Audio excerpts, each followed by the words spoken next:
Great day to be outdoors for animals too, and as we turn to the latest on the elusive emu in central Illinois, we told you it was on the run the last 2 years until recently.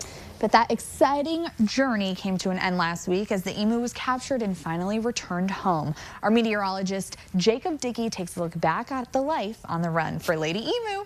Take a look.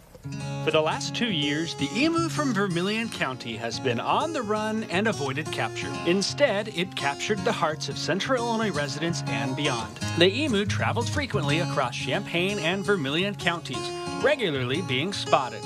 And on that journey, it became a sensation. Where the emu was became the talk of the town. It was a conversation at the dinner table and the coffee shop alike. When the weather turned bitter cold with blizzard conditions, everyone wondered if the emu would make it. But time and time again, the emu would survive.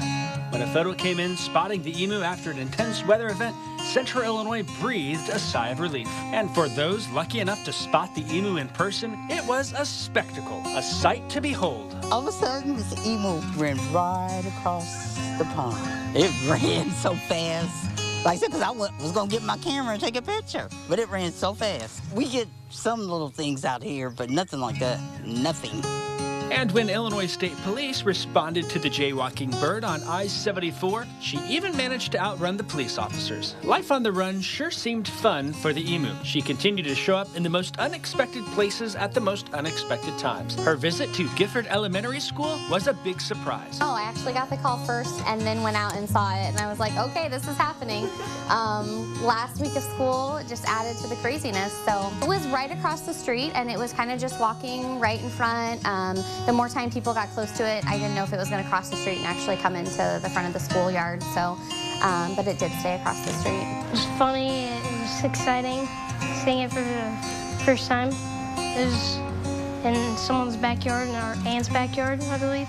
And so we kind of just videoed it and took some pictures, and then I hopped out of the car and came over to the side of the school. But after 2 years, the story that captivated us all has finally come to an end. The emu was captured after a months-long plan, and now she is happily back with the rest of the emu mob with endless food and endless stories to share. In Vermilion County, I'm Jacob Dickey.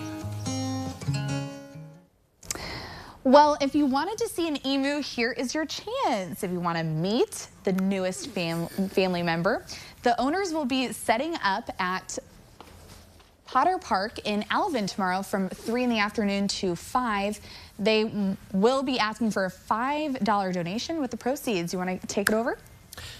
That's right, Taylor. They're going to go support the Vermilion County Animal Shelters. So we, of course, hope you can contribute and still to come. It is the story of an emu that has brought smiles to many of us across central Illinois over the last 2 years. The story of the elusive emu who evaded capture. But finally, Lady Emu was cornered and is safe back at home. And it's all thanks to the help of the Goodner family with a little skill and a lot of luck. Our meteorologist Jacob Dickey brings us more about the family. Well, I was cooking pasta in my kitchen, actually, and looked up, and there was an emu in my yard. So I was like, oh, there's an emu. But I was excited because I love birds. She's a crazy bird lady. Yeah. Well, we have great horned owls in our yard all the time, so. But no, it was exciting. I grabbed my camera and went out there and was videotaping. It was fun. I tried to leave it alone. You know, I would stay hidden behind a tree. I made sure not to chase after it or anything to make it feel safe. It was fun. I mean, you never see an emu just wildly running around. I think I was at work. She texted me right away.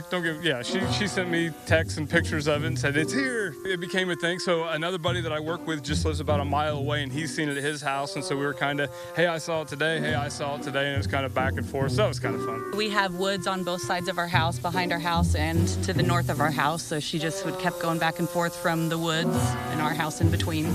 I love that there's so many other emus here that she can get along with and play with, and I mean, you can tell they have plenty of room to run and still feel free. We're just happy she's not going to get hurt or hurt anybody else, because out where we live, I mean, there's coyotes, there's all kinds of predators out there. We were afraid that something was going to get her, and there wouldn't be a resolution to this story. One day she would just stop coming around, and that would be that. So as bad as it is that she got caught, I think this is a good resolution. We know she's safe, she's back here. So I think it is a happy ending, even though, yes, she probably did live her best life on the run. Coming up tonight at 6, we'll bring you the full story of the elusive emu and how the Goodner family was able to bring her back home. And if you'd like to meet the newest member of the emu family, listen up. The owners will be setting up at Potter Park in Alvin tomorrow from 3 to 5 p.m. They'll be asking for a $5 donation, with the proceeds from the event going to support the Vermilion County Animal Shelter. That shelter helped them capture many of the emus that originally escaped 2 years ago.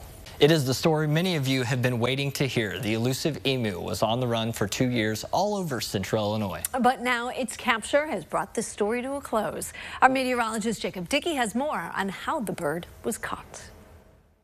I thought it was like really far away, but it was actually at our hedgerow or something. Willow our oldest thought it was a deer. She goes, oh, look, there's a deer at the hedgerow. And then I was like, wait, that's an emu. And that was just the first time the emu was spotted at the Goodner's house in rural Vermilion County. She never really ran unless a car was going by, which we don't live on a busy road, so that helped. She just nonchalantly would slowly walk everywhere. So the Goodners reached out to the owners to let them know that Lady Emu was sticking close by. They brought the food, and then they just told us if she starts coming back daily, then we can talk about bringing cow panels to possibly catch her. Once she realized we had food and water for her, then she came back 3 times a day, like it was clockwork. She'd be there for breakfast, for lunch, and for dinner, and would leave. Who would have guessed the emu's downfall? Food. I told him, okay, she's been here daily, multiple times a day, and they said, okay, we'll bring the gates. She came out of the woods and was coming in for dinner as we were building the fence, and she just kind of watched us and then went back in the woods.